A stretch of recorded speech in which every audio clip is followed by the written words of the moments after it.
Boa noite, alô, alô, testando. Todo mundo por aí, vamos chegando. Hoje é a nossa última live da série. Vamos receber uma pessoa muito especial, que é o Diego Lourenço. Então, vamos só dar um tempinho para as pessoas irem se chegando e preparando aí que o papo hoje vai ser legal, hein? Nós vamos falar sobre educação. O Diego é um professor muito conceituado aí no meio de musicalização e educação musical. Ele tem muito que contribuir para a gente. Já deixo aqui o meu agradecimento para ele, depois a gente vai agradecer pessoalmente. Agradeço também a todo mundo que esteve aí nas lives anteriores. Então vamos fazer vamos dar uma lembrada, né, em quem passou por aqui. Na segunda-feira nós tivemos o professor Dr. Fábio Miguel, professor da Unesp de canto coral, pesquisador em voz e que conduz uma pesquisa muito interessante dentro do Instituto, além de tratar de diversas questões muito humanas, né? Ele uma pessoa muito especial, falou com a gente bastante sobre isso e foi bem interessante. Ontem nós recebemos Gabriel Garcia de Souza. O Gabriel é aluno de composição, meu colega, e nós batemos um papo aqui sensacional para quem quer ingressar na faculdade, para quem quer estudar na quarentena, quem quer ficar antenado o que é o meio da composição, como que está o mercado, etc. Foi uma conversa muito enriquecedora para esse fim.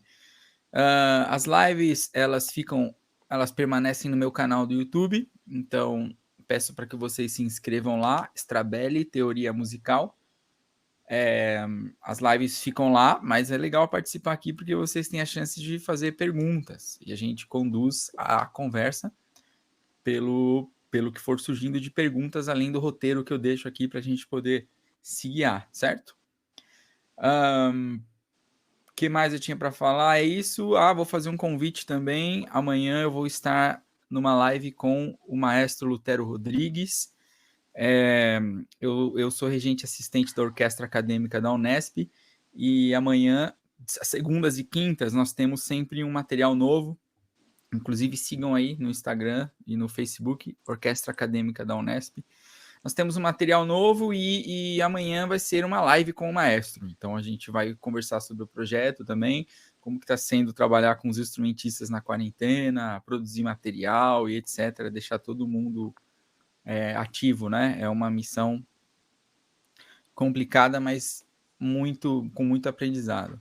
O Lucas Moutinho já está aí, mandou um salve. Salve, Lucas, obrigado por estar aí. O Diego e você têm muito em comum, porque ambos são educadores, trabalham com a criançada e nasceram para isso, né? Então é isso, fica o convite amanhã, 17 horas, na página da orquestra, no Facebook, tá bom? Então sigam aí. Bom, deixa eu falar um pouco como eu conheci o Diego, para a gente poder depois não ter que falar mais sobre isso e a gente partir direto para a conversa. Para quem não sabe, eu sou formado em licenciatura em música. Antes de eu prestar para a regência, eu me formei na FAAM em 2016. E eu entrei no mesmo ano que o Diego. Então nós entramos em licenciatura juntos. Depois de uns anos, ele precisou se afastar da faculdade por umas questões que depois ele pode até conversar com a gente sobre. E aí depois ele retornou, terminou o curso e foi sensacional. E a gente passou uns 3 anos juntos na faculdade. A gente sempre teve muito em comum, né? Essa vontade de aprender e etc. O Diego é uma pessoa muito aberta. E ele tem uma relação muito interessante também com o canto coral. E ele vai falar para a gente sobre isso, os coros que ele canta, cantou e etc. Ele vai falar sobre isso hoje. E a gente trocava muitas figurinhas ele já trabalha há muito tempo, até antes da faculdade, já com isso, com aulas e etc. E foi isso, a gente construiu uma amizade bem interessante que a gente sustenta até hoje. E hoje ele topou participar aqui com a gente da live e vai falar muita coisa legal aqui pra gente, tenho certeza. Então é isso. Diego já está se preparando. Eu vou colocar ele aqui no ao vivo pra gente. E vamos iniciar o nosso papo. Alô, Diego, tá me ouvindo? Boa noite, Lennon. Boa noite, todo mundo. Tô ouvindo bem? Vocês estão me ouvindo bem? Beleza. Parece que sim, acho que vamos confiar que sim, mas tá tudo bem. Diego, muito obrigado Beleza. por ter aceitado o convite, por ter hoje topado reservar aí um horário na sua agenda com corrida de aulas para estar aqui com a gente e esclarecer algumas dúvidas. Muito obrigado. Eu que agradeço. Brigadão. Tá sendo uma experiência nova, bem bacana. Tô animado. Obrigado pelo convite. Muito obrigado. Aliás, eu queria ver o seguinte: ontem, dia 19 de maio, parece, assim, me disseram que era aniversário do Diego e não sei. Pois é, Brincadeira. ontem foi dia de comer bolo, de comer coxinha, de ficar de boa, só recebendo mensagem bonita. Foi meu aniversário Muito, ontem. muito bom, Diego. Já te dei parabéns, mas vou deixar no ao vivo aqui registrado. Feliz aniversário, tudo de bom, muita saúde, muita música. Brigadão, Lennon. Valeu. Bom, Diego, você estava ouvindo aí, eu dei uma breve introdução, falei um pouco da gente, falei um pouco de você, mas agora a gente queria ouvir de você, então. Conta um pouco pra gente qual que é a sua trajetória, onde você estudou, quem é você hoje. Ok. Bom, minha trajetória na música, eu falo que ela começa quando eu tinha perto de uns 10 anos, que eu vi uma pessoa tocando piano e me apaixonei e falei, nossa, eu queria muito tocar piano. E eu lembro que na época eu pedi pro meu pai, falei, pai, eu quero tocar piano. E ele falou para mim, piano? Piano não é coisa de criança, vai tocar piano?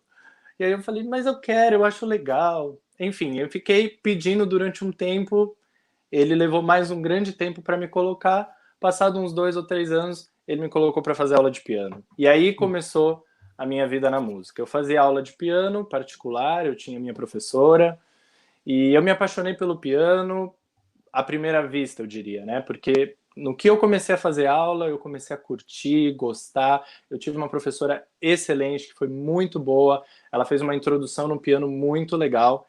E aí eu digo que foi o começo da minha vida, né? Então eu fiquei aí no começo da adolescência e a adolescência inteira estudando música, estudando piano e cada vez gostando mais. Passado um tempo, já perto do vestibular, eu comecei a trabalhar com as crianças, né? Então eu comecei a dar algumas aulas de piano, eu comecei a ver o mundo da educação musical. E aí eu comecei a ver que isso era uma outra gama, né? Além de tocar piano, eu podia também trabalhar com a educação musical. Uhum, E foi bem na época da licenciatura. Então foi aí que eu decidi prestar licenciatura em música, né? E não o bacharelado. Porque eu uhum. queria mesmo me tornar um professor de música, um educador musical. Então, eu prestei a licenciatura e aí fiz FAAM, foi quando a gente se conheceu, você já falou. E continuei estudando piano, continuei tocando. No meio disso veio o canto coral na minha vida, que foi uma grande descoberta, porque até então eu era o Diego que tocava piano e eu não sabia que eu podia usar a minha voz, que eu podia cantar, que eu tinha um instrumento dentro de mim.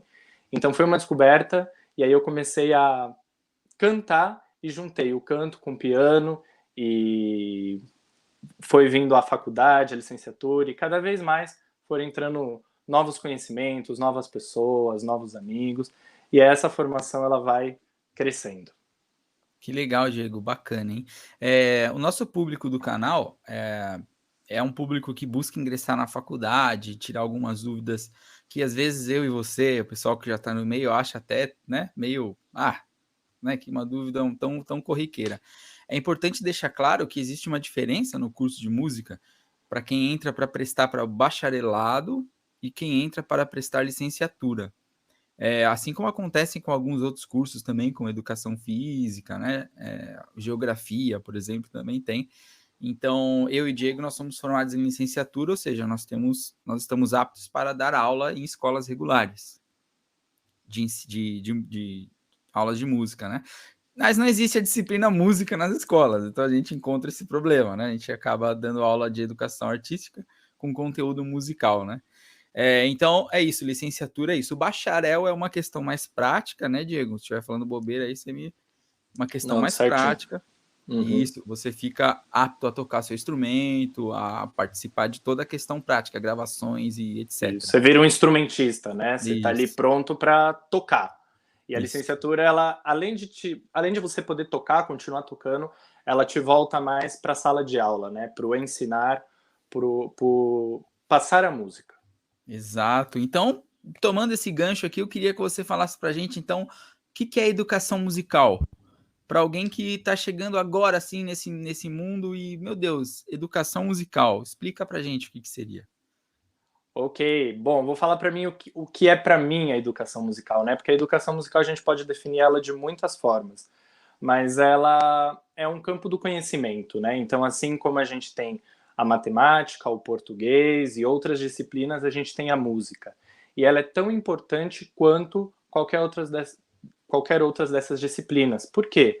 Porque a música é um momento onde a gente pode aprender, sentir, compreender, escutar coisas que a gente só vai ouvir e perceber quando a gente estiver aprendendo música. A Uhum. música, ela dá pra gente sensações, ela dá pra gente recursos na vida que a gente só vai experimentar quando a gente estuda música, né? Então, saber ouvir, saber esperar, compartilhar, fazer música junto, cantar, se descobrir, todas essas qualidades, né? É a música que traz pra gente. E isso a gente Uhum. só consegue aprender num bom processo de educação musical. Uhum. Então, a educação é quando a gente tem essa carreira na nossa formação, né? Onde você para estudar música, para entender a música, para ver que sensação a música ela provoca em você, que sensação ela provoca em mim, o que ela provocou em culturas passadas, o que ela Uhum. provoca em culturas atuais, como ela mexe na nossa rotina, como ela mexe no nosso humor, no nosso bem-estar. Então, a educação musical, ela é uma linguagem que a gente precisa muito ter, se não desde pequeno, o quanto antes, né? A gente Faz precisa ter esse falta, né? contato. E o mais importante, Lennon, eu acho que, assim, quando a gente estuda música, não necessariamente a gente vai virar músico. Sim. Nem sempre, né? Assim como a gente estuda português e não necessariamente a gente vai virar um professor de Sim. português ou uma pessoa expert em português. A música é a mesma coisa. Eu posso estudar música porque eu quero isso na minha formação humana, né? Para ser uma pessoa melhor. Uhum. Então, a educação musical é isso.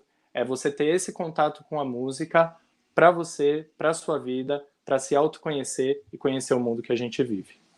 Muito bom, melhor que isso, impossível. Ó, tem algumas pessoas aqui já te parabenizando. O Lucas Moutinho, que eu apresentei no começo, parabéns. Olha quem tá aqui com a Legal. gente, o Bruno. Bruno, boa noite, Bruno. Boa noite, Bruno. Tem o André aqui, meu aluno.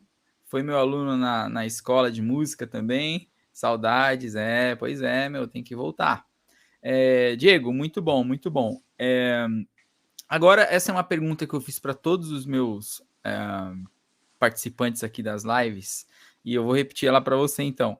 Se a gente pudesse classificar um ramo da educação musical que você mais se interessa, primeira pergunta, ele existe ou não existe esse de ramo? E se existe, qual que seria? Ok. Eu acredito que existam vários ramos aí na educação musical que a gente pode se especializar, que a gente pode seguir. Tanto que na nossa turma, né, de Sim. licenciatura, nós temos muitos amigos que foram fazer coisas diferentes dentro da música, dentro da educação. Eu, como professor, eu desde sempre trabalhei com criança. O meu público-alvo foram as crianças, né? A educação infantil, as crianças mais velhas, e foi a fase ali que eu peguei e falei, deixa eu tentar entender como é esse meu público, como eu posso ensinar para eles. Então, atualmente não, eu acho que eu posso dizer desde sempre, é o público com que eu trabalho. Eu já trabalhei com jovens, já dei aula para adolescente, gente adulta, gente mais velha, mas o que eu de fato estudo e busco é estudar a criança, a infância e como a música interage com eles. Entendi, é muito importante. E aí que entra um grande papel do canto coral, né? Eu diria, já puxando um gancho aí, né? E quando eu apresentei você, eu falei que você é um grande adepto do canto coral. Eu lembro que nas nossas aulas lá de canto com de coral com o Edu, né? Edu Fernandes, um abraço, aliás. A gente se divertia de montão porque a gente estava super envolvido, né? E tinha aquela galera que ficava, né? Tipo, O que é isso? Tem que cantar. Então ali a gente já começou a criar, né, uma certa, pô, que legal, a gente gosta muito disso junto e tal. Então, a gente recebeu o Fábio Miguel na segunda-feira, que é o nosso professor de canto coral da Unesp, um dos, né? E ele deu um panorama da música coral pra gente. Enfim, assistam essa live aí que tá bem bacana. Quem não assistiu tá no canal. Então agora eu queria que você falasse um pouco sobre a sua trajetória na música coral, porque eu sei que você já cantou em um montão de coros importantes da cidade de São Paulo, e aí eu queria que você falasse um pouco. Sim, foi bem legal que você teve a live com o Fábio Miguel, porque ele é perito aí para poder falar do que é o canto coral, né? Ninguém melhor do que ele. E, bom, para mim o canto coral, ele, como eu falei, né, eu tinha começado a estudar piano quando criança, pré-adolescente, e aí um dia me falaram para cantar, né? E eu não consegui, eu dei meio que uma travada, eu falei, como cantar, né? Da onde sai a voz? E eu lembro que eu ficava tentando entender, mas espera, eu tenho uma voz que fala, mas como que é uma voz que canta? E foi aí que eu fui desafiado a participar de coral, né? Foi aí que eu fui desafiado a cantar em coral. E o primeiro coral que eu cantei, assim, oficialmente, foi o evento Gran Finale. O Gran Finale é um evento nacional de corais que acontece aqui em São Paulo e ele aconteceu já há muitos anos. A primeira edição que eu participei foi há 10 anos atrás, em 2010. E o maestro que participou é o maestro Henry Leck. Ele é lá dos Estados Unidos e ele veio para cá e ele foram juntados vários coros de diferentes lugares, escolas, para formar um único coro e cantar. E eu lembro que para mim aquilo foi uma experiência muito diferente, porque eu falei, eu não sei cantar, eu não sei se eu afino, eu não sei como é que é isso, né? Mas me desafiaram, falaram, não, vai lá, tenta fazer, experimenta, vê como é que é. E nessa época, nós, meninos, a gente passa pela muda vocal, né? E eu tava exatamente nesse processo de muda vocal, então era mais difícil ainda, né? As referências que eu tinha eram todas referências femininas, então cantavam para mim e eu pensava, mas eu canto nessa altura, eu canto mais baixo. Então eu tava com muitas dúvidas, mas eu fui e cantei. E lá eu tive uma experiência bem legal, que quem já participou em coral vai saber do que eu tô falando, que é essa sensação de cantar em grupo.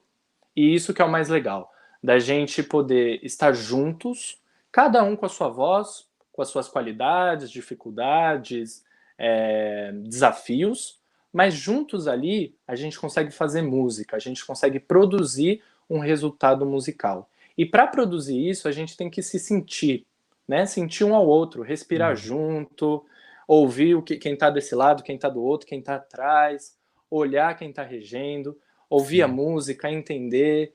E tudo isso veio naquele momento que eu estava ali, meio que de paraquedas, eu senti aquilo, eu falei, caramba, isso é muito bom, essa sensação é muito boa. E aí, daquele momento em diante, eu falei, não, deixa eu buscar aprender mais sobre isso, né? Deixa eu buscar entender como é o canto coral. E passado um tempo, eu fui participar do coro juvenil da USESP. E o coro juvenil da USESP para mim foi um grande laboratório, foi uma grande casa, foi um grande lugar para aprender sobre a música coral, porque era um coro jovem, todo mundo tinha mais ou menos a minha idade, próximo disso, e a gente tinha excelentes professores, excelentes maestros, regentes. Um deles foi o Paulo Moura, que você conhece, foi seu professor na Unesp, uma pessoa muito querida para mim, que eu gosto muito, ele me ensinou muito. E aí também uma outra questão, que ele, além de ser um grande músico, um grande maestro, ele era uma pessoa muito boa, né? Ele tinha qualidades de um educador musical que eu naquela época já olhava e falava, puxa, que legal.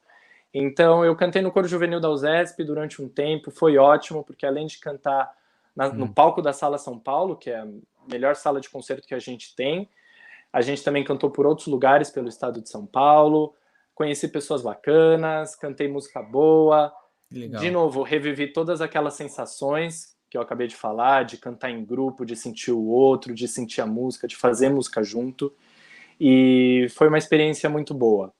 Passado-se um tempo, quando eu já não tinha mais idade para cantar no coro juvenil, eu tive que sair, porque ele vai até uma certa idade, né, um coro jovem, e eu fui cantar no coral da USP. Eu cantei no grupo Jupará. O coral da USP, para quem não sabe, ele tem vários grupos, né? E cada grupo tem a sua característica, tem o seu jeito, né? Tem a sua, às vezes a sua linha que canta no coro, tem uns que fazem só música brasileira, tem outros que fazem música sacra, tem outros que fazem música contemporânea, enfim. Tem vários grupos, né? E eu cantei no grupo que se chama Coral USP Jupará. É um grupo que tem a regência do Alberto Cunha, que também é um outro grande mestre aí do canto coral. E é um grupo pequeno, aí tinha uma grande diferença, porque era um grupo com poucas pessoas e o repertório era um repertório erudito, um repertório mais do começo do canto coral. Então a gente cantava muitas músicas do começo do canto coral, né? De quando o canto coral começou. E também foi uma grande escola, porque eu comecei a ouvir, a aprender repertórios que eu nunca tinha conhecido e que foram feitos para música coral e para grupos pequenos. Então, para mim, também foi uma experiência muito boa estar lá no coral da USP. E aí, por último, que é o coral que eu estou atualmente, você citou o Edu Fernandes. Passados-se uns anos, eu voltei a encontrar o Edu Fernandes, pós-FAAM, pós-faculdade, e o Edu, ele regia um grupo que se chama Grupo Mosaico. O Grupo Mosaico, ele é um grupo que canta música brasileira, música coral brasileira. E eu comecei a cantar lá com o Edu, mas atualmente não é mais o Edu que está regendo esse grupo, é o Luiz Anselmi, que você deve conhecer também da Unesp. E o Luiz, ele está aí à frente desse grupo, é um grupo super legal, com uma galera super dedicada, uma galera que tem também muita experiência em canto coral, que tá a fim de cantar. É afinadíssimo. Sim, uma galera super boa, assim, com um nível musical muito legal. Então, para mim também está sendo um grande laboratório cantar lá, porque eu olho assim e falo, meu, que legal. E as sonoridades desse grupo é muito legal, porque como é um grupo de música popular brasileiro, os arranjos são pensados para isso, é muito diferente, por exemplo, da sonoridade que eu encontrei no coral da USP, que eu encontrei no Juvenil da USESP. Eu tô abrindo a minha escuta, né, porque eu sou um aluno lá dentro também, né, então eu tô abrindo a minha escuta para essa sonoridade que é nossa, né, essa sonoridade brasileira, novos sons. Então, resumindo tudo isso, Lennon, eu acho que o canto coral, ele é muito bom porque é uma atividade super democrática, onde você tá ali, você é aceito do jeito que você pode fazer música junto com todo mundo, e como eu falei, se a sua voz é a melhor, se é a pior, se é a mais ou menos, não importa, o importante é que você pode fazer música junto, você pode cantar, né? E é o que eu tento passar às vezes para as crianças, para os meus alunos, né? Que a voz é o nosso primeiro instrumento. Antes de eu dar um instrumento na mão da criança, ela já tem um instrumento, que é a própria voz dela, né? E essa voz está dentro do grande instrumento dela que se chama corpo. Então ela pode experimentar a voz dela, né? Ela pode brincar com a voz dela, ela pode cantar, ela pode improvisar, ela pode explorar, ela pode fazer sons diferentes, imitar sons de animais, de ambulância, não sei, de várias coisas, né? Ela está experimentando o instrumento que ela tem. Então a criança que desde pequena ela já experimenta isso, que ela vive com isso, que ela usa a voz dela, ela abre também a escuta dela. E quando eu falo abrir a escuta, não é só abrir a escuta musical, mas também abrir a escuta de mundo, né? De saber ouvir outras músicas, de saber ouvir outras pessoas, de saber ouvir diferenças, de saber ouvir opiniões diferentes, de saber ouvir coisas que talvez a princípio a gente escute e fale, isso é estranho, ou de ouvir uma coisa e falar, puxa, que lindo que é isso que você está me falando, né? Sim. Então, o canto e o canto coral, essa atividade coletiva, ela dá esse boom para a pessoa, né? E para mim foi assim, por isso que eu sou apaixonado e é uma coisa que eu amo fazer. Então, na semana eu sempre reservo um tempinho para estar em contato com a música coral. Sensacional, Diego. Já respondeu até nossa próxima pergunta da importância. É isso aí. Aliás, eu ressalto para quem está assistindo a gente aí que, olha só, Diego já é um cara que dá aula, que toca muito bem em muito tempo e ele não larga o canto coral. Vocês viram que pelas palavras dele é uma coisa que passa, além de só gostar daquilo, ele sente necessidade de estar ali porque aprimora um monte de coisa da gente. Então, essa é o que eu queria deixar aqui, ressaltar, é um grifo meu, né? Como a gente escreveria, grifo do autor. Um grifo meu aqui o Diego, por exemplo, ele precisaria estar num coro para aprender, assim, por exemplo. cara já sabe, já canta, já sabe ler notinha, etc. Mas ele sente que ali é o lugar onde ele desenvolve cada vez mais e mais as habilidades e ainda é prazeroso. Então, por isso que eu ressalto, como foi ressaltado em todas as outras lives, que é importantíssimo qualquer estudante de música, independente de qualquer diretriz, estar num grupo coral. Para saber a hora de falar, saber a hora de escutar, tudo isso que o Diego falou, nem vou refazer, nem vou refalar, porque já está dito. É isso mesmo, Diego, muito obrigado, hein? Vamos dar uma olhada aqui no pessoal que está chegando. Yasmin Damasceno mandou uma boa noite aí pra gente. A Boa Sueli noite, Yasmin. Lorenzo. A Sueli, uma fofa. Um beijo pra Sueli. Mandou aí pra gente. A Roseli também. Roseli canta no nosso coro. Olha quem tá aqui, o Felipe! Felipe! Abraço, Felipe. Grande guitarrista filósofo do século XXI. Sensacional. Isso aí. Ó, o Lucas Moutinho escreveu: grande mosaico, grande Luiz Anselmi. Meu coro favorito de música brasileira popular. É verdade. Obrigado, Lucas. Muito bom. E ele ainda ressalta: aquele repertório Esquinas de Minas que vocês fizeram foi excelente. É verdade, Diego? Sim, um repertório aí lindo. Eu peguei o final desse repertório. Tá. Exatamente o ano que eu entrei, eles tinham acabado de estrear esse repertório. Então eu peguei já o final dele, partindo para outro repertório. Mas eu assisti ao concerto que eles fizeram sobre a Esquina de Minas e foi lindo, assim. E é o que eu falei, a sonoridade é uma coisa assim que não dá para descrever, né? Só quem ouviu, quem sentiu, é lindíssimo, assim, é uma coisa de outro mundo. É verdade. O Diego é suspeito para falar, mas eu comprovo que eu e o Lucas aqui que realmente é muito bom. A Roseli também aqui ressalta que o canto coral proporciona excelente aprendizagem, escuta e sintonia. Sem dúvida, Roseli. Acho Com que certeza. esse é o caminho. Felipe Lopes falou que nós somos alto nível demais. Olha, tá muito bom. Valeu, Felipe. Gente, vão deixando as perguntas, quem tiver, tá bom? A gente vai entrar daqui a pouco no assunto de educação, na situação que nós estamos agora no país e no mundo, né? Então, vão deixando a pergunta aí que eu vou colocando aqui na hora certa para o Diego responder para a gente. Diego, beleza, vamos seguir adiante agora, a gente vai voltar a falar um pouco mais de educação, porque o nosso foco aqui da conversa vai ser chegar em o que a gente faz com essa criançada dentro de casa que tem que estudar música e não pode sair de casa. Você deve estar enfrentando vários desafios. Diego, quem são os seus ídolos da educação? Assim, você aprecia uma metodologia e etc? Eu aprecio, não é nenhuma metodologia, mas é uma abordagem, é uma filosofia da educação musical, que é a abordagem Orff Schubert. Para quem não sabe, Orff foi um grande compositor, ele foi um músico, ele é o grande compositor do Carmina Burana, que todo mundo conhece, é bem famoso.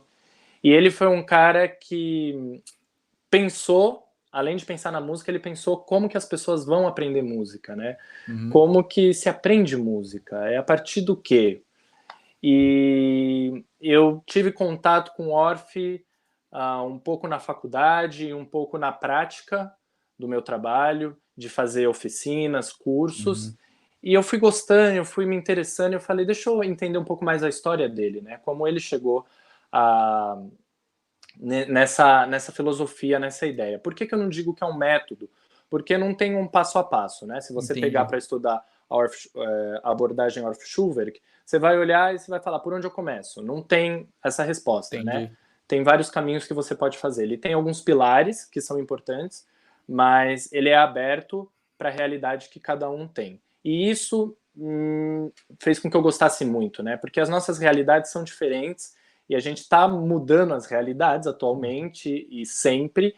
Então eu olhava aquilo e falava, é isso. Eu tenho cada vez um grupo diferente, eu tenho cada vez um aluno diferente. Então eu não posso ter um método que tem que fazer sempre assim. Sim.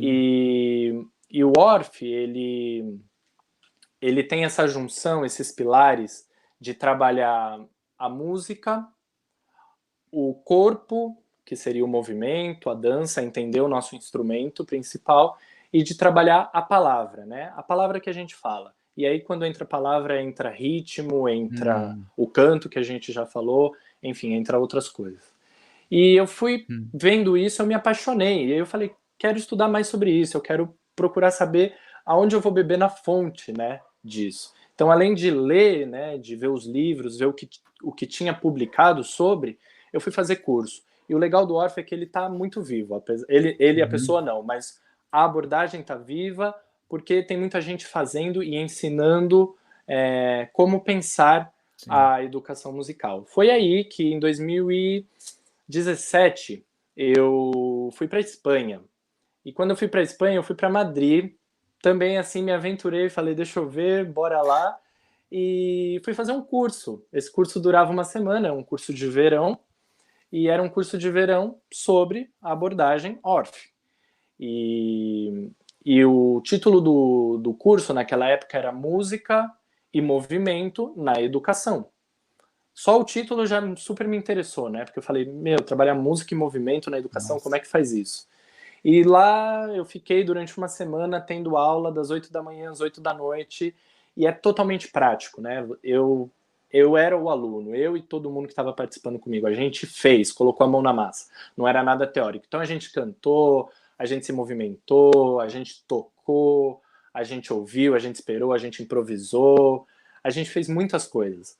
E aí eu volto naquela questão, né, da escuta. Porque eu estava ali vivendo e fazendo, e eu vi que eu estava sentindo sensações e eu estava aprendendo não só questões musicais, mas eu estava aprendendo questões humanas, de saber ouvir, de esperar o outro, de ter respeito, de aproveitar a música junto, de fazer música junto. Isso é muito legal, né? É legal você fazer música sozinho, mostrar a sua música, mas é legal também quando você pode se juntar com outra pessoa.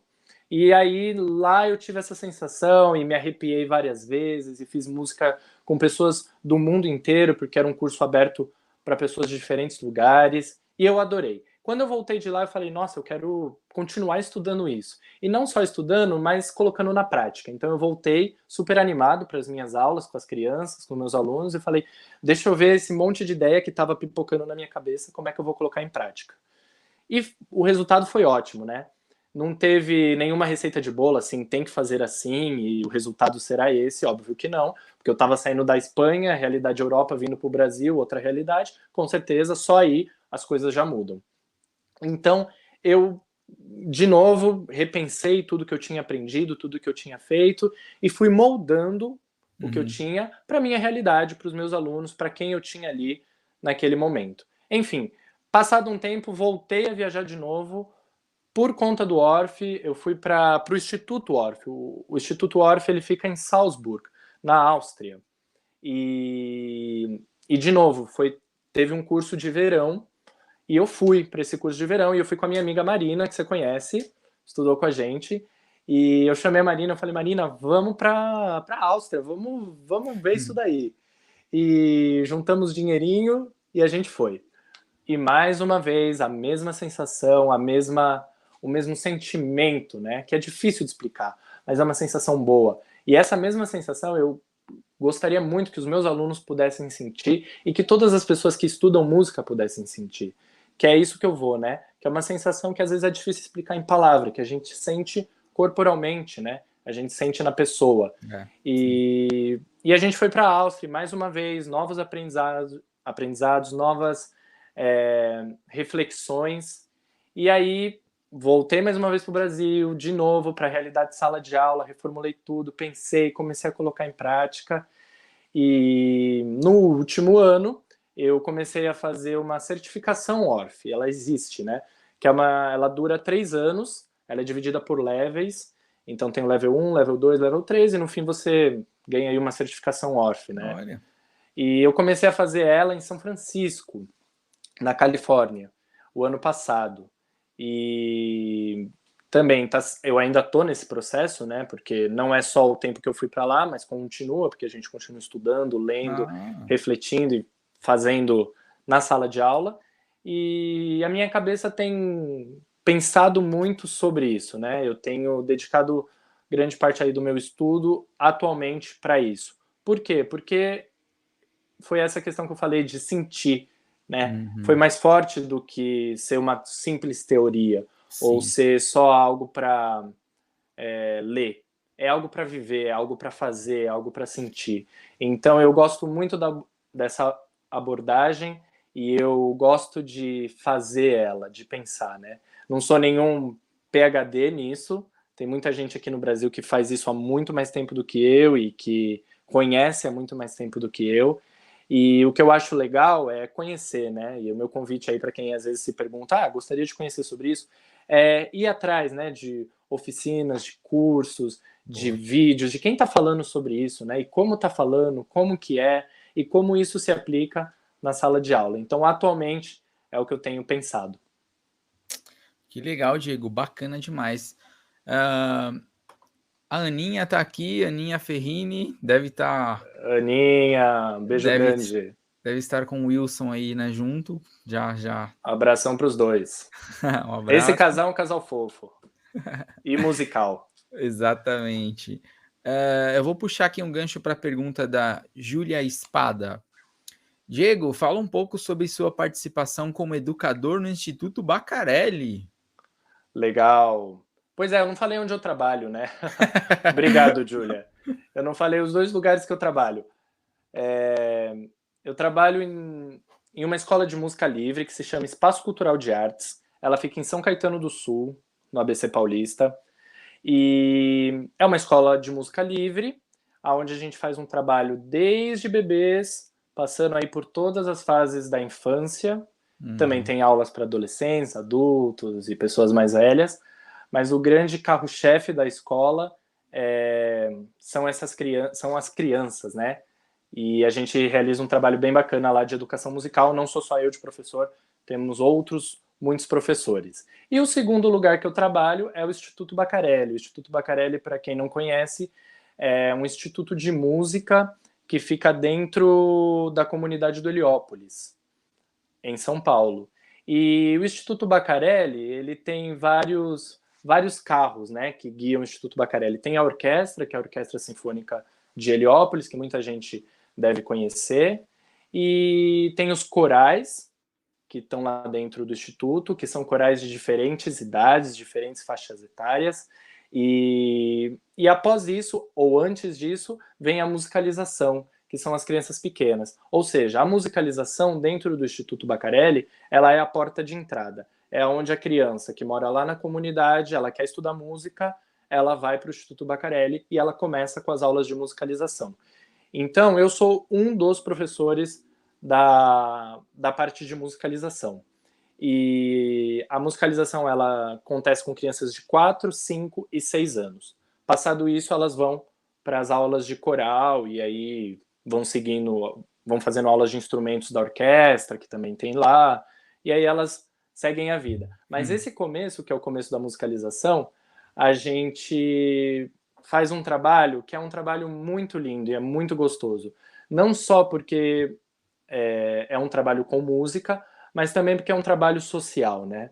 Onde a gente pega diferentes realidades das diferentes crianças que chegam para nós, com diferentes contextos familiares, diferentes vivências, diferentes repertórios, e a gente chega lá e voltamos a fazer música junto, a nos escutar, a saber ouvir, a aprender o que é a música, como se sente a música, e tudo isso é de uma forma muito prática, muito lúdica, muito gostosa, onde a gente canta, a gente toca, a gente Uhum. brinca, a gente dança, a gente vivencia a música. E o que eu acho mais lindo desse trabalho é a diferença que ele causa, que ele faz na vida de cada uma delas, né?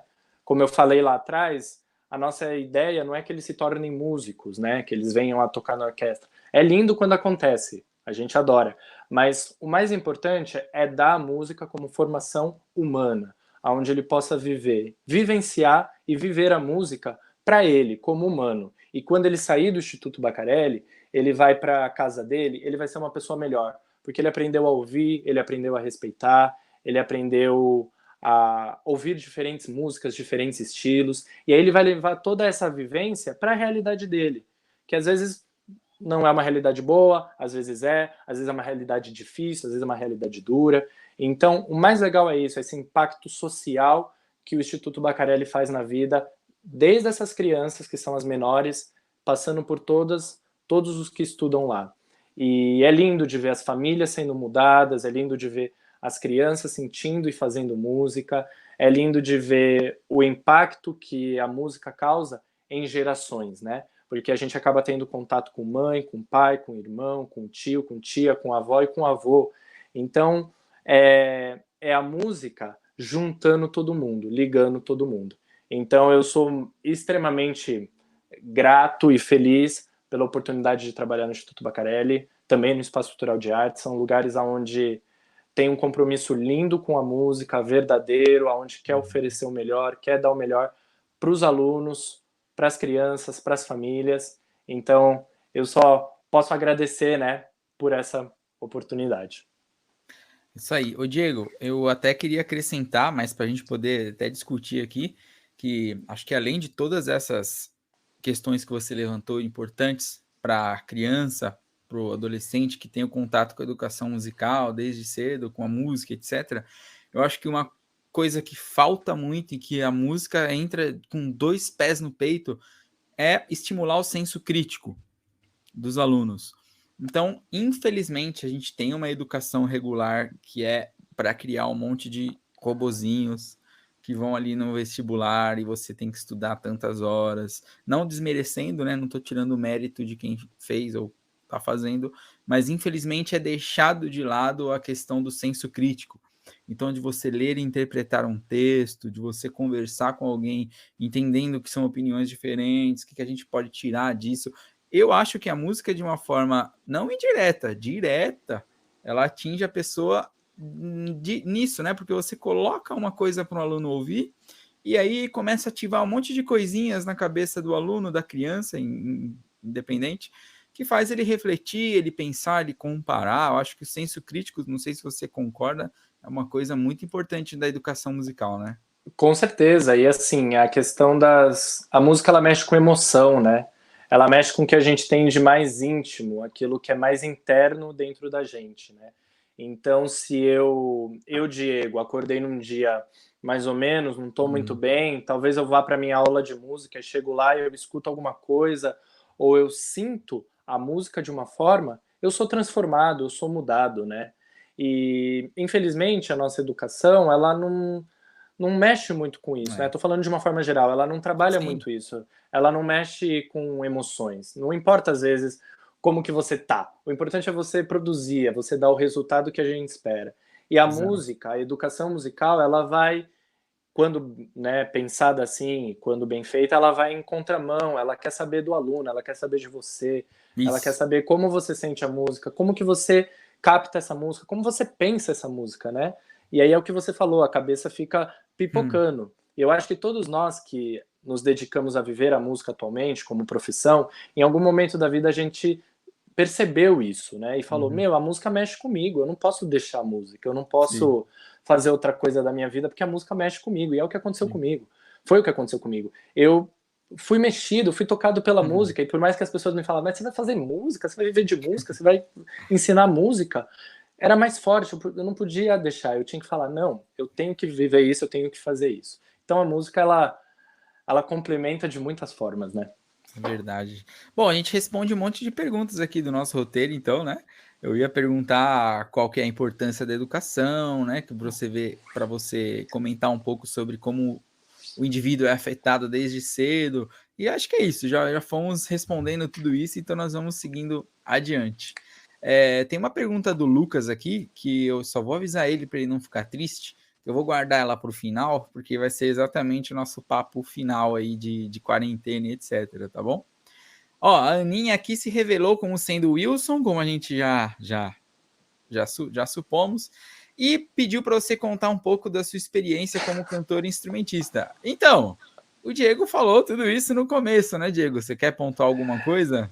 Sim, eu acho assim, eu não me considero um cantor, né? Tem muita gente que às vezes ouve, né, eu falando da minha vida no canto coral e acha que eu sou um cantor exímio de ópera e solista. Não, por favor, tem outras pessoas que cantam muito melhor do que eu. Eu me considero um bom cantor de canto coral, né? Essa pessoa ali que eu tô junto com um grupo.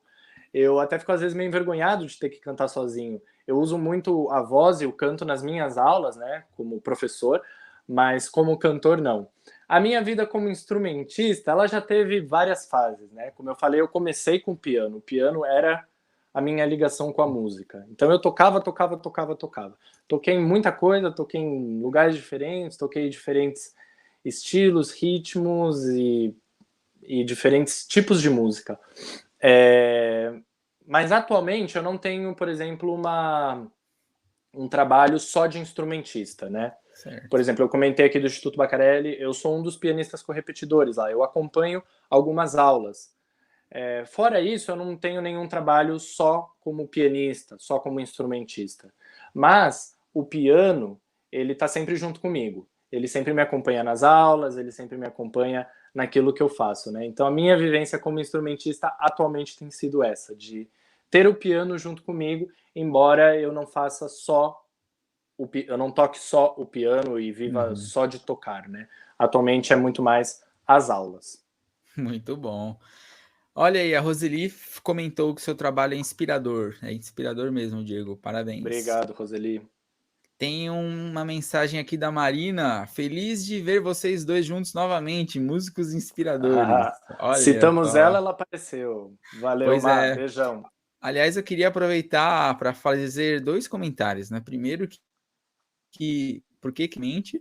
É porque a vida leva o Diego para viajar o mundo inteiro. Então, eu, como não saio da capital de São Paulo, quando ele sai para viajar, acabou, a gente não se vê mais. Quando ele está aqui, a gente, né, tenta marcar uma vez por ano, no mínimo, de se encontrar, etc., que ainda é difícil, né? Mas é por isso. E o segundo comentário que eu queria fazer é que está faltando uma pessoa aqui nos comentários, um tal de Wesley Wallace. Onde está? Cadê? Pois é, ele vai assistir depois pelo YouTube e a gente queria mandar um salve para ele e falar para que vocês entrem no site da escola Play Jazz, porque você que é de Santo André e região, procurem a escola, procurem o site. São aulas incríveis. O Wesley é um grande pianista, mas ele tem uma equipe de professores incrível para atender todo mundo de Santo André e região. Então fica o recado aí, Wesley. Com certeza, uma excelente escola. Play Jazz. Ô, Lucas, não fica triste, mano, porque nós vamos falar do seu assunto daqui a pouco, velho. Você vai ver, vai ser de primeira. Diegão, agora eu queria mudar mais uma vez o caminho aqui da nossa conversa e comentar um pouco sobre o vestibular, né?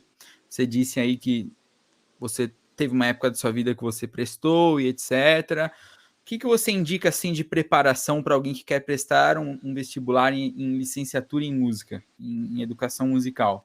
O que você sugere, assim, de leitura ou de experiência, etc? Ok. Bom, acho que é muito... Primeiro lugar, né, quando a pessoa ela decide fazer música, que não é uma decisão fácil, né? Voltando no que a gente estava falando, infelizmente não é uma coisa que a gente fala e é super aceito, mas as pessoas que lutaram e falaram, não, eu vou fazer música independente de qualquer coisa, elas precisam ver, antes de entrar na faculdade, aquilo que a gente falou, né? Elas vão fazer uma licenciatura em música, elas vão fazer um bacharelado em música, né? Eu quero ser um instrumentista, eu quero me aprofundar e aperfeiçoar no meu instrumento, ou eu quero, além de tocar, eu também quero pensar em educação musical, eu quero dar aula, eu quero entrar nas escolas, eu quero levar a música como forma de ensino. Então, uma vez pensado isso, vamos supor que o aluno optou pela licenciatura, que foi o que eu fiz. Ele, além das aulas de música, ele vai ter as aulas de educação, as aulas de psicologia, onde ele vai refletir sobre a educação de um modo geral, além da educação musical. E é importante, ele com certeza vai conhecer os educadores musicais, né? Que são falados aí ao longo do curso inteiro de música, de licenciatura em música, né? Eu já citei aqui o Orff, ele foi um dos educadores aí da primeira geração de educadores. A gente tem pelo menos aí 2 gerações de educadores, né? Que foram pessoas que pensaram na música como forma de ensino, né? Como que eu vou ensinar a música? Muitos desses educadores vieram aí no final do século XIX para o século XX e, enfim, não vou citar aqui todos eles, são muitos e cada um deu a sua grande contribuição para a educação musical que a gente tem atualmente e todos eles são importantes, todos eles são para ser estudados, para ser pensados. Aí depois o que cada um vai optar, o que vai achar é outra história, mas assim, todos eles têm o seu valor, né?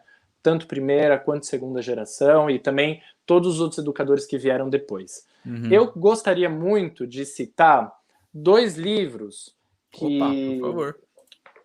que eu fui ler na faculdade. Infelizmente, eu não tive essa dica antes de entrar na Olha faculdade. só, fica aí a dica. Mas, mesmo assim, foi muito bom ler durante a faculdade. E eu vou começar por esse livro aqui, ó. Pedagogias em Educação Musical. É um livro das autoras da Teresa Mateiro e da Beatriz Hilari. É um livro que a gente depois foi estudar na faculdade e ao longo aí dos semestres, das aulas. E ele é um livro que ele cita os educadores que eu estava falando, os educadores da primeira e segunda geração. Uhum. Então, são esses educadores que pensaram na educação musical, por isso que ele chama Pedagogias em Educação Musical. Então, ele vai falar sobre elas vão falar sobre cada um desses educadores. Então, elas vão pegar, por exemplo, o Orff. Quem foi o Orff? Onde ele nasceu? O que ele fazia? Por que ele foi pensar em educação musical? E o que ele pensou? Né? Tudo isso leva tempo para a gente se aprofundar. Então, cada capítulo é um educador musical. Esse livro ele é muito bom para quem assim está querendo começar. Opa, onde é que eu Certo. leio? Onde é que eu entendo sobre isso? Eu não conheço nenhum educador, eu conheço poucos. Eu indico esse livro. É um livro muito bom. É um livro grande. Eu sugiro dividir também os capítulos para não confundir os educadores e misturar as ideias. Mas é legal ver o que cada um deles fez. Uhum. Então, esse é um livro que eu gostei bastante de ler na faculdade. Foi um livro que me trouxe essa base, né, de entender os educadores e ver qual era a diferença entre cada um, quais eram os pontos em comuns entre cada um.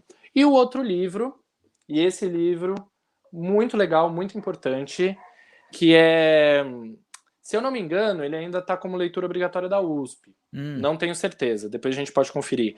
Mas na época que eu prestei o vestibular, ele era leitura obrigatória da USP, que é o livro da Teca.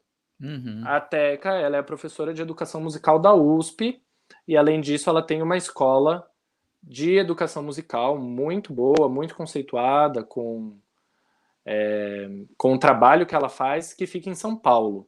E a Teca, ela tem vários livros publicados. Ela fala muito sobre o Kohreuter, tem vários livros sobre ele, que foi um educador musical, também indico, mas tem esse livro aqui, que é exatamente o que a gente está falando, né? Música na educação infantil. E esse livro aqui, ele já tem um tempinho, né? Atualmente a gente também tem outros livros, mas esse livro, na época que ele saiu, ele foi muita novidade, no sentido de, opa, alguém falando de música aqui no Brasil, falando de música atualmente. Então, é um livro super legal, que eu super indico, porque ela dá ideias, ela fala desse contexto musical, ela fala disso, de como é vista a música na escola, ela fala de como é vista a música atualmente, ela dá algumas ideias, sugestões, ela fala sobre repertório, ela fala sobre corpo, ela fala sobre voz, ela fala sobre a criança, ela fala sobre o que é a música. E o que eu gosto aqui ela fala muito sobre a música como uma forma, como um jogo, que a música, o fazer musical, ela é um jogo. Eu acho isso bem legal. Depois, quem quiser se aprofundar aí nesse princípio que ela fala, é bem legal ler, porque ela fala disso, né? Que a criança ela tem que vivenciar a música fazendo música, brincando com a música. Ela tem que sentir o corpo dela, ela tem que sentir a voz, ela tem que improvisar, ela tem que correr, ela tem que cantar, ela tem que esperar. Ela tem que fazer muitas coisas, né? Ela não pode ficar ali sentadinha numa cadeira, escrevendo num papel, esperando o professor ditar as notas. Isso Sim. talvez venha depois, mas a princípio a música na educação infantil para a criança ela tem que ser de uma forma prática, como se fosse um jogo, onde a criança ela está brincando. Talvez na cabeça da criança ela nem vai perceber que ela está fazendo música, que ela está aprendendo música, porque ela vai estar se divertindo tanto que aquilo vai ser prazeroso. Então esse livro aqui também é muito legal. Esses dois livros para quem está começando, querendo entrar nesse mundo da educação musical, pensar música. São livros que eu leio até hoje, já li várias vezes e sempre volto. Às vezes eu tenho alguma dúvida, eu falo, deixa eu pensar um pouco mais como que era Willems, deixa eu ver se eu não estou falando besteira. Aí eu vou, dou uma lidinha, dou uma conferida aqui, vejo se é isso mesmo. São livros, assim, muito importantes no campo da educação musical. Enfim, tem outros muitos, mas eu quis citar esses dois porque para mim foram livros que fizeram a cabeça explodir. Que legal, Diego. Obrigado pelas indicações aí. É importante se falar dos vestibulares porque na prova de licenciatura específica é cobrada uma breve redação sobre algum dos educadores. Normalmente é mais ou menos esse formato. Então é bom você estar ciente, vai que eles indicam algum educador certeiro ali, aí você já nesses livros que são grandes compilados, você já consegue montar uma redaçãozinha, né? Com certeza, e abre a visão. Eu vou contar aqui um caso engraçado que aconteceu na época que eu estava me preparando no vestibular. Se tem amigo meu aí, já sabe desse caso. Quando eu fui prestar o vestibular, como eu falei, eu não tive assim, eu fui muito sozinho no sentido de tentar descobrir o que tinha que fazer, como que era a prova, se era fácil, se era difícil, se tinha alguma coisa específica. Então fui meio que indo. E uma das provas que eu prestei foi a da USP, e eu não li direito o edital. Eu estava muito preocupado com o que eu tinha que tocar, porque uma das fases da prova é você tocar o seu instrumento. No caso, eu ia tocar piano. Eu estava muito preocupado com isso, com o que eu vou tocar, como que eu vou tocar, o repertório, se vai ser bom, se eu vou acertar o dedo e blá blá blá. Fiquei muito preocupado com isso. E eu não li direito, e o que eu li focando nisso. Quando eu fui fazer a prova, uma das questões era exatamente essa, de falar sobre o livro, né, de falar sobre a leitura obrigatória. E na hora eu fiz, caramba, leitura obrigatória, eu não li, que livro que era? Dom Casmurro, Machado de Assis? Mas pera, tá misturando as coisas? Eu misturei o vestibular normal com o vestibular de música. Entendi. Enfim, hoje eu dou risada, mas na época eu fiquei, puxa vida, errei por uma grande besteira, né? E um dos livros era esse livro da Teca, que na época eu não tinha lido, eu não conhecia, e ela me perguntou, ela quis saber sobre o livro, e eu fiz, desculpa, me perdi nessa parte e acabei não lendo. Hoje é uma história engraçada, mas na época me fez pensar muito.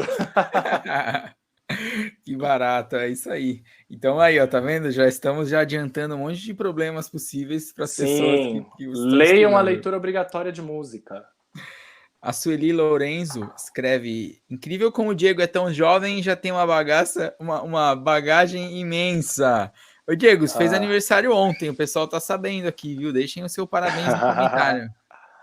Obrigado, Sueli. A Marina ressalta aqui que você é tão jovem. A Marina, ela vivenciou essa história comigo, porque eu compartilhei com ela. Muito bom. Bom, agora chegamos finalmente no momento tão esperado, que o nosso Lucas Moutinho ficou até triste que a gente não pôde responder. Então, Diego, eu tenho ciência, acho que você também, de que a gente ainda não encontrou a solução perfeita para a gente poder ter um fazer musical virtual. Ou pelo menos chegar bem próximo, né? É bem complicada essa questão. Envolve 1000 aspectos, né? Envolve desde que, por exemplo, no Bacarelli, as pessoas vão ter uma condição financeira para ter uma internet, para ter um dispositivo de acesso. Então, essas discussões estão muito em pauta hoje. A gente que está dentro, né, do meio, acho que a gente está bem ligado e conectado com isso. Então, eu vou fazer uma pergunta aqui, são várias perguntas, e aí você fica à vontade, tá bom? Se alguém tiver também, escreve aí que o Diego vai respondendo. Primeira pergunta é, como estão seus dias de quarentena? É possível produzir em casa? Como que está sendo isso? Estudar, ler, aprender, qual é a melhor saída que você está tirando da quarentena? Aí eu já vou deixar um último adendo aqui, que é para você contar também como que está sendo o seu trabalho. Como que está sendo trabalhar de casa, à distância, com seus alunos, que eu acho que em grande maioria são crianças, né? Então, eu gostaria que você comentasse um pouco disso daí pra gente. Bom, acho que a quarentena, ela deu um boom, assim, na vida de todo mundo, né? O que faremos, para onde vamos, a gente não esperava, né, por isso. E comigo, e nos lugares que eu trabalho, não foi diferente. Pegou a gente muito de surpresa, de calças curtas, sem saber que caminho seguir. No começo da quarentena, pelo menos eu estava muito com aquela sensação de acho que vai passar rápido, acho que não vai demorar tanto, vamos tentar organizar aqui da forma que a gente consegue, porque logo a gente vai voltar. Mas conforme foi passando o tempo, todo mundo viu que não ia ser tão rápido. Os trabalhos que eu fazia, as aulas individuais de piano, eu continuei dando de forma online, como uma chamada de vídeo, parecido com o que a gente está fazendo aqui. As aulas em grupo de educação musical, que aí é onde pega o grande público das crianças, a gente viu, e aí, como é que a gente vai fazer? A gente não pode se juntar, a gente não pode estar junto, como é que a gente faz? E aí a solução mais rápida que a gente viu foi fazer vídeos, nós professores, de atividades, de ideias, de coisas que a gente faria na aula, adaptando para essa realidade filmada, essa coisa achatada onde a gente está. 2D. 2D. para chegar na criança, para chegar no meu aluno, né? Então, aquele meu aluno que fazia aula comigo em grupo, onde a gente fazia muita coisa com o corpo, com a voz, cantando, tocando, brincando junto, agora a gente não podia mais. Então, a gente teve que ter primeiro esse pensamento: como que eu vou adaptar o que eu faria na sala para o vídeo? E como esse vídeo vai chegar para o meu aluno, né? Porque Uhum. estar em casa, eu vejo para as crianças, é muito diferente de criança para criança. O sair de casa para ir para a escola já muda muita coisa. Ele chega na escola, ele sabe que ele vai fazer aula, que lá ele vai encontrar o professor, a professora, que ele vai encontrar os colegas. Então a atitude do aluno é outra.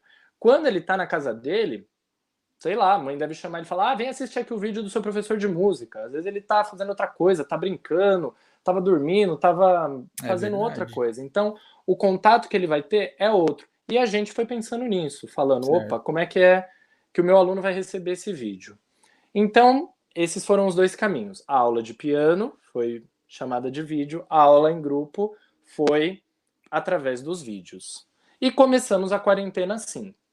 No começo, óbvio, foi muita novidade, muitas dúvidas, coisas que a gente viu que não ia funcionar, coisas que Uhum. a gente pensou que não ia funcionar, mas que começaram a funcionar. Foram muitas questões, foram semanas intensas. Eu, como educador, como professor, estava perdidão, estava sem saber o que fazer, assim, de será que eu estou fazendo certo? Será que é isso? Será que é a melhor forma? Será que está rolando? Tem a questão, tem várias questões, né? Tem a internet que não funciona às vezes, tem às vezes a Sim. qualidade do som, pra gente que trabalha com música, a Nossa. qualidade do som é primordial. Eu não posso dar uma aula de música se eu escuto mal, se eu escuto cortando, se eu escuto chiado. Então, aprender a lidar com isso, aprender a lidar com esses probleminhas durante a aula, são os novos problemas. Então, muitas questões nesse começo. Já no primeiro mês, assim, passado o primeiro mês, a gente foi fazendo alguns ajustes. E a gente viu a necessidade de fazer com que esses alunos que estavam cada um na sua casa assistindo o seu vídeo pudessem se encontrar. Então a gente começou a fazer ligações com todo mundo. Então a gente começou a fazer Certo. ligação em grupo, juntos. Então aquele grupo que eu dava aula, o grupo de 6 anos de idade, eu juntei todo mundo, faço uma ligação de vídeo. Por quê? Para eles se verem, para eles me verem, para eles conversarem, para ver quais são as dúvidas, para ver quais são as dificuldades, para ver o que está rolando, para ver o que não está rolando. Porque muitas crianças nem o vídeo estavam assistindo. Chegava o vídeo, mas não assistia, porque a correria, a escola, a rotina da família, os pais trabalhando em casa, muitas questões. Então, essa forma de encontrar todo mundo foi boa por um lado, porque aí a gente Bacana. abraçou quem não estava vendo o vídeo e Sim. também abraçou quem estava vendo o vídeo e estava com dificuldade ou dúvida. Ô, Diego, Oi. desculpa te incomodar, deixa eu aproveitar e fazer uma pergunta. Você teve algum feedback dos pais, por exemplo, falando de como está sendo isso? Sim, tivemos vários feedbacks. Legal. Alguns foram muito positivos, outros foram muito negativos. Por quê? Exatamente por conta disso, das realidades e das rotinas familiares serem tão diferentes, né? Tem, por exemplo, pais que conseguem parar no dia, sentar com o filho e falar: vamos lá, filho, vamos assistir o vídeo, vamos fazer junto, eu te Uhum. ajudo. Tem pai que não consegue, porque trabalha, ou às vezes tem coisas da casa. Aí, às vezes, o pai fala: eu não consigo parar para ver o vídeo com o meu filho. E o meu filho sozinho, ele não vê o vídeo também, porque às vezes ele é muito Sim. pequeno. Uhum. Então, essa foi uma dificuldade que apareceu logo no começo. Um feedback positivo foi ver algumas famílias fazendo junto. Então, aquela Ah, que aula legal. que era para o meu aluno, ela acabou Hum. virando para a família dele. Então, era Certo. mãe, era pai, era irmão fazendo junto. E isso foi um feedback que eu acho que foi muito Que bom. positivo. Muito bom. E, no geral, tá todo mundo muito experimentando, né? E Sim. vivendo um dia, uma semana de cada vez. Tem família que às vezes super consegue numa semana, na outra já não deu certo. Às vezes consegue um dia, no outro não. Enfim, realidades diferentes. Mas o que a gente tem preservado, assim, e comentado com os pais é de fato, buscar esse momento da música, né? Da aula de música na Aham. semana do seu filho. Às vezes é fácil, às vezes é mais difícil. Muito bom. O Diego, e aí aqui mostrando finalmente a pergunta do Lucas. Diego, fala sobre o ensino à distância em música em meio à pandemia. Acho que a gente está, né, resolvemos isso aqui, né, na conversa. Ainda mais tratando de atividades essencialmente coletivas com o coro. Então, eu gostaria que você estendesse sua pergunta, a sua resposta, para falar como estão sendo as atividades corais que você está vivendo na pandemia. O coral foi uma das coisas que eu pensei logo no começo que fosse entrar de férias assim total. Eu falei, bom, não vai dar para fazer, né? Porque música coral você tem que fazer junto e não vai rolar. Na minha cabeça, a princípio, eu pensei isso. Uhum. Mas, por exemplo, no grupo que eu canto, no grupo Mosaico, eu vi logo uma grande mobilização de todo mundo para, não vamos perder o contato, vamos conversar e vamos ver o que a gente pode fazer. E logo no começo, a gente continuou mantendo o nosso horário de ensaio e Ah, fazendo encontros todo mundo junto.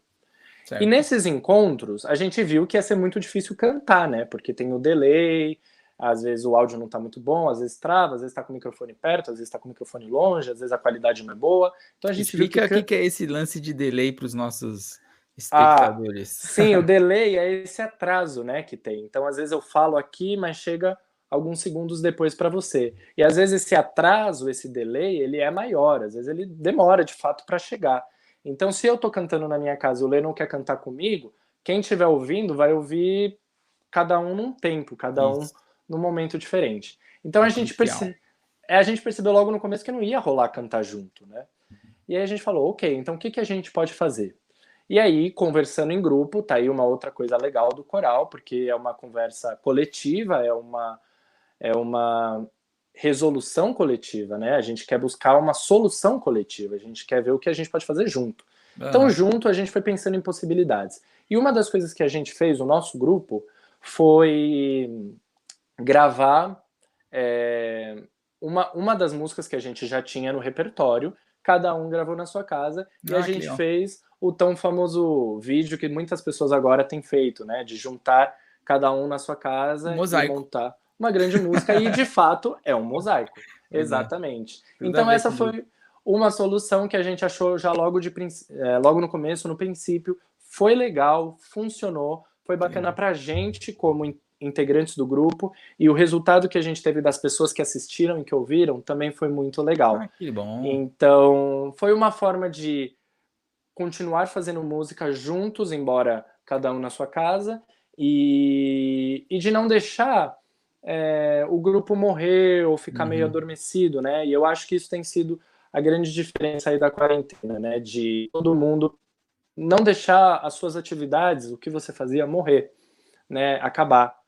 Porque aí você perde o contato, você perde o vínculo, você perde, às vezes, a vontade, você perde às vezes, o que você aprendeu. E isso eu falo também para os alunos, né? Tentar não deixar é, a aula, não deixar o É vídeo, não verdade. deixar a aula de instrumento. A gente não está nas qualidades que a gente gosta, né? Na qualidade perfeita, de fazer junto, de ouvir aquele pianíssimo no final da música. A gente perde um pouco disso. Mas manter esse contato, tentar manter esse vínculo durante esse tempo, eu acho que está sendo fundamental. E acho que é a minha grande sugestão para todos os grupos, escolas, donos de escolas, coitado dos donos de escolas, professores, né, que estão aí buscando formas de fazer com que os alunos se encontrem, de fazer com que a peteca não caia. Então eu acho que tem que ir tentando, e aí vai depender muito da realidade de cada um. Por exemplo, no Instituto Bacarelli, foi uma das questões que a gente viu foi essa, né? Como que a gente vai chegar, por exemplo, naquela família que ela não tem acesso à internet, que ela não tem, às Sim. vezes, um celular. E é muito difícil, é muito Nossa. difícil. Não dá, eu não posso sair da minha casa e ir lá. A única forma que eu posso chegar é através da tecnologia, mas se ele não tem. Então a gente ficou quebrando a cabeça, tentando achar possibilidades, né? Manda um vídeo, faz um encontro online, manda pela rede social do Instituto, manda por e-mail, como é que faz? E a gente também tem testado, nós da musicalização temos testado também atualmente a forma dos vídeos. Sabemos Uhum. que não vai chegar com todo mundo, Sim, sim. infelizmente, mas a gente tem começado esse piloto aí. Vamos ver em quem vai chegar. E em quem Tá. chegar, como que vai ser, né? Então, as realidades diferentes da onde eu trabalho, elas fazem também com que eu fique aí nesse meio, querendo pensar diferentes caminhos. Talvez aqui, talvez aqui para a escola de música funcione. Talvez para o Instituto Bacarelli, que é uma outra Não realidade, mais, né? não mais. Então, tem sido cada semana uma semana e viver um dia de cada vez, né? Acho que ninguém, como Verdade. você falou, tem a resposta fechada, perfeita, É, tem que ser assim, tem que fazer assim, mas a gente tem provado. E é isso que tá é a certo. minha sugestão, continuar provando ideias. Muito bom, é isso aí. A ideia dessa série de lives foi essa também, né? Da gente escutar de um professor universitário, de um aluno de composição e de um ex-aluno formado e atuante professor de educação musical, quais são as soluções que eles estão usando, né? Porque a resposta ninguém vai ter, né, Diego? É isso aí. Olha, a Aninha agora apareceu de verdade aqui, escreveu pra gente, queridos, maravilhosos. Aí depois o Wilson Beijo, entrou, Aninha. vocês são demais. E a Aninha pergunta se vocês têm ensaiado semanalmente, como tá essa rotina? Sim, a gente tem se encontrado semanalmente no horário do nosso ensaio. Cada vez a gente brinca e testa uma plataforma diferente. É legal também porque aí a gente vê os pontos bons e ruins de cada plataforma. E esses ensaios, eles são ensaios onde a gente conversa, onde a gente discute como foi a semana, a gente bate um papo, né, como amigos também, e a gente vê o que o coro tem feito, né? Então, a gente fez esse primeiro vídeo, como é que foi, qual foi o resultado, como foi pra gente, como foi pro público, o que a gente pode fazer daqui para frente. Então, cada semana que a gente se junta, a gente tem experimentado novas possibilidades, novas ideias. E o legal do grupo, né, esse grupo em específico, é que a galera é muito unida, muito dedicada, então todo mundo põe a mão na massa para ajudar. Quem manda bem em edição de vídeo ajuda, quem manda bem fazendo MIDI para o coro ensaiar. E uma das coisas que a gente tem feito é continuar ensaiando o repertório, né, cada um na sua casa. A gente tem mandado, às vezes, dúvidas quando tem. E então o grupo continua e a gente está ali semanalmente. Então, no horário de ensaio e procurando fazer música da melhor forma que a gente conseguir nessa rotina. Legal. Aproveita a pergunta dela aqui também, como que vocês estão fazendo no Bacarelli? Sim, então, como eu falei, no Bacarelli, logo no começo, a gente parou de fato. Então, suspenderam as aulas e a gente ficou aí, acho que pelo menos o primeiro mês, sem ter de fato contato com as crianças, porque a gente estava pensando nisso, falando como é que a gente vai chegar, principalmente nesse aluno que não tem acesso à tecnologia. E foi e ainda é o grande problema, o grande desafio. O Bacarelli, os alunos que estudam lá, eles são alunos da Secretaria Municipal de Educação de São Paulo, né? E aí, a Secretaria Municipal de Educação, eles começaram a fazer as videoaulas, né? Eles começaram a enviar, também acho que tem apostilas, eles foram nesse formato Ah, tecnológico. entendi.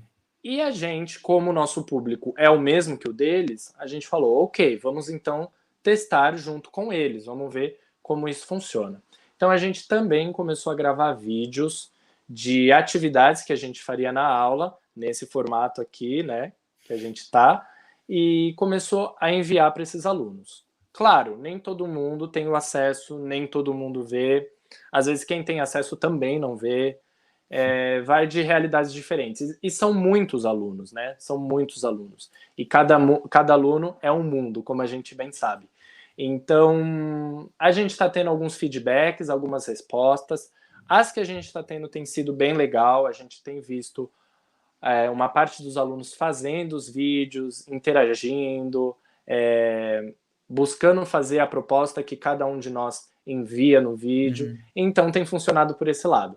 A gente continua com essa grande reflexão de como chegar nos alunos que ainda não têm, e como equipe, né, como professores também, semanalmente a gente tem aí reuniões para ver como é que está indo, o que está rolando bem, o que não está, e pensando e repensando.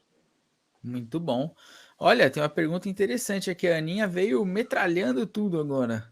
Muito bom, é isso aí, obrigado. Bom, ela disse que delícia, né? Gostou da resposta.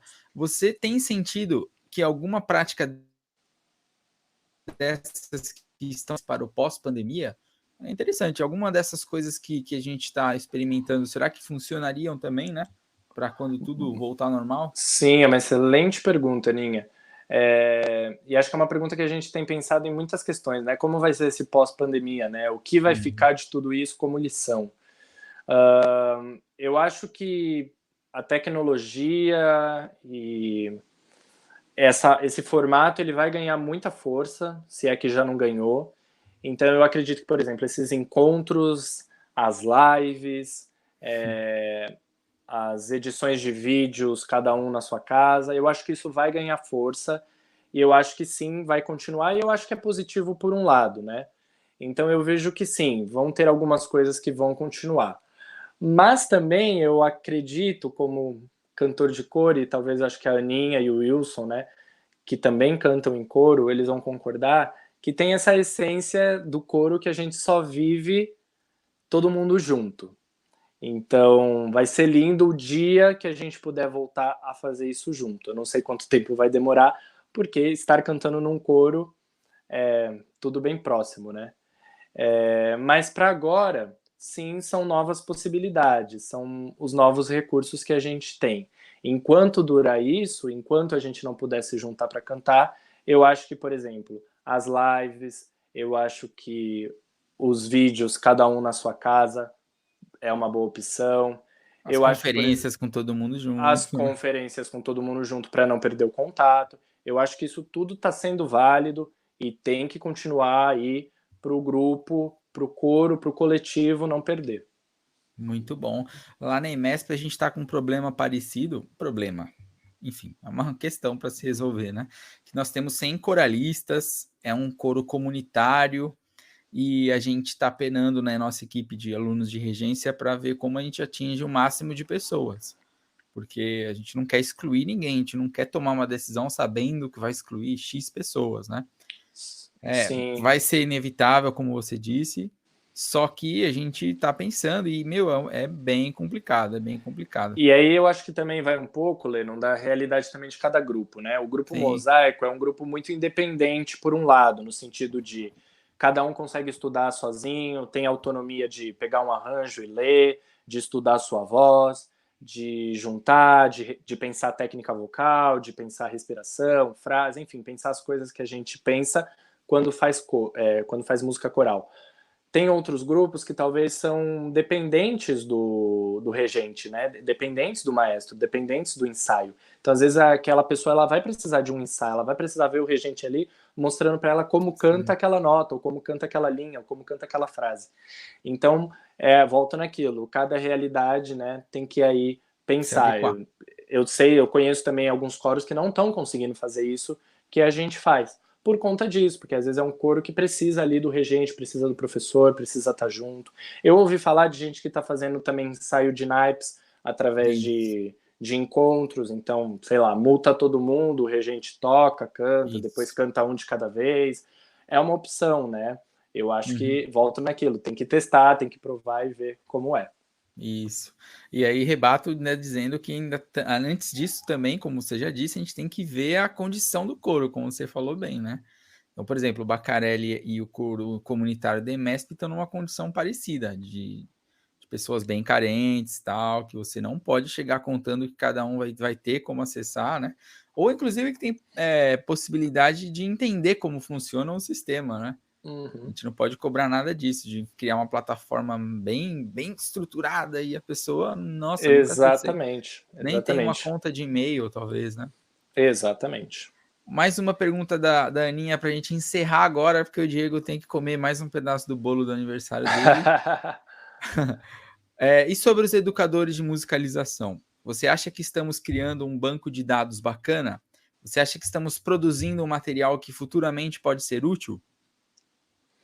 Olha, eu tenho visto alguns amigos educadores que estão fazendo um trabalho bem legal, assim, que é super válido e que sim, futuramente pode ser útil. Por quê? Porque essa linguagem tecnológica virtual é a linguagem do momento e acredito que vai durar ainda um bom tempo mais, né? Veio para ficar. Exatamente. Então, assim, as crianças, os jovens, eles querem ver isso, eles querem ver aqui como é que eu mexo aqui, como é que eu faço música por aqui. É uma forma. Então, eu tenho visto amigos que, sim, estão usando muito a tecnologia em criar exercícios em aplicativos. Talvez muitos de vocês também Ah, receberam, né? De joguinhos, uhum. onde você pode aprender conceitos ou alguns conteúdos musicais por meio de um jogo, por meio de uma coisa tecnológica. Então, eu acho que sim, nesse ponto, algumas coisas vão ficar. E são boas, e são positivas. Mas eu também acredito que o fazer musical ao vivo, pessoal e entre pessoas, ele também vai ser uma coisa que a gente vai ter que resgatar quando pudermos voltar com isso, né? Porque parte disso, parte do fazer musical é ali, é no ao vivo, é sentir a respiração do outro, é estar Sim. junto, é se comunicar pelo olhar, é se comunicar pela música. Então eu acredito, ao meu ver, que tem os dois lados, aonde a gente vai poder, sim, colher coisas desse meio tecnológico que vieram para ficar e que a gente também vai ter que voltar a retomar algumas coisas que só no presencial a música pode proporcionar. É verdade. E eu acho também, Aninha aqui e Diego e todo mundo que tá assistindo a gente, que alguns professores tiveram que se reinventar. Eu acho que esse ponto é muito importante a gente colocar, né?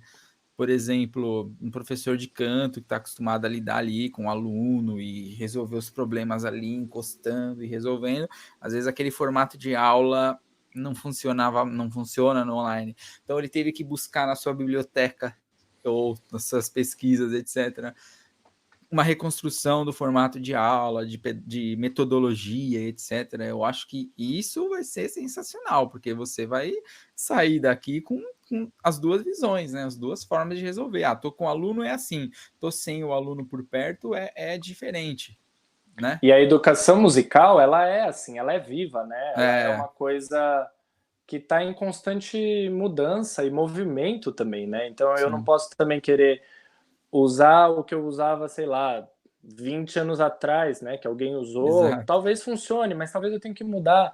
Tudo vai muito da linguagem, né? Quem é a criança de atualmente, ou quem é o meu aluno, seja ele adulto, seja ele menor, quem é, como é que eu chego nele, o que que ele, qual é a realidade dele, né? A realidade dele é essa daqui, Uhum, do touch, então talvez eu tenha que uhum, chegar nisso. Então é legal a gente, nós educadores que estamos atualmente com a mão na massa, de repensar isso, é a nossa missão, né? Talvez seja a exato, contribuição que a gente vai deixar para daqui 50 anos, quando chegar uma nova sim. leva de educadores, que eles vão olhar essa coisa de tecnologia e falar, mas isso aqui é muito normal, Isso é fácil. né? Quem foi que fez isso aqui, né? Quem foi que É. pensou isso aqui? E eles vão pensar em outras coisas, em outros Uhum. desafios. Então eu acho que é legal isso. Nós, educadores, temos que pensar nessa educação musical que está em constante mudança. Somos pioneiros nisso aí, né, Diego? Sim, com certeza. Ai, Diego, que bacana, hein? Se desse, a gente conversaria até umas 6 da manhã, mais ou menos. Mas a gente tem que encerrar, então eu gostaria de agradecer muito. Você foi muito solícito na hora, você já veio, aceitou e já fizemos o roteiro. Aliás, as 3 pessoas que estiveram comigo foram excelentes. Mas muito obrigado por você também ter sido um dos excelentes. Feliz aniversário, né? Ontem foi aniversário do Diego.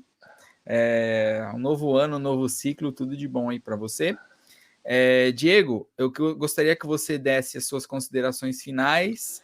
Eu quero agradecer também quem assistiu, ficou com a gente até agora. Muito obrigado. A live vai ficar na íntegra no meu canal do YouTube. Então, se alguém não pôde assistir, só indicar para assistir por lá. E é isso, muito obrigado. Diego, por favor, suas considerações. Ok, bom, em primeiro lugar eu também super agradeço. Quando o Lennon me chamou, eu pensei, mas o que eu vou falar, Lennon? O que eu posso contribuir, né? E minha ideia, de fato, é contribuir com a realidade que eu tenho, né? Com o que eu faço e com a bagagem que eu tenho até agora.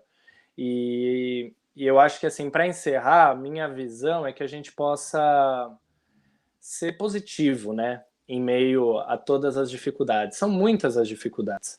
E se a gente fosse ficar aqui listando, a gente ia listar várias e ia ficar nesse sentimento de quanta coisa ruim.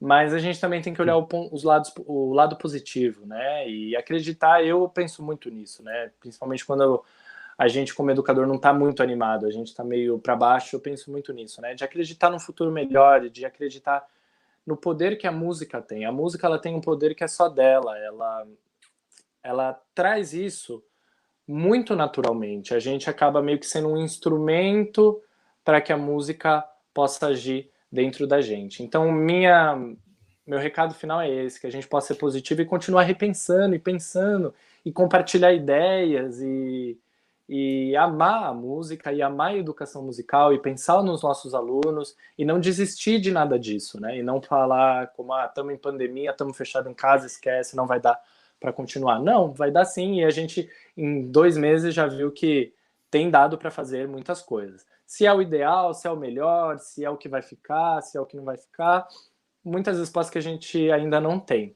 Mas a visão tem que ser essa, né? Tem que ser positiva de que a gente vai continuar mudando o mundo através da música, da arte, da cultura, que a gente vai fazer com que as pessoas sintam isso, porque a música, a arte, ela é para ser sentida, ela é para ser vivenciada como ser humano, não é uma coisa que você só lê e fica, né?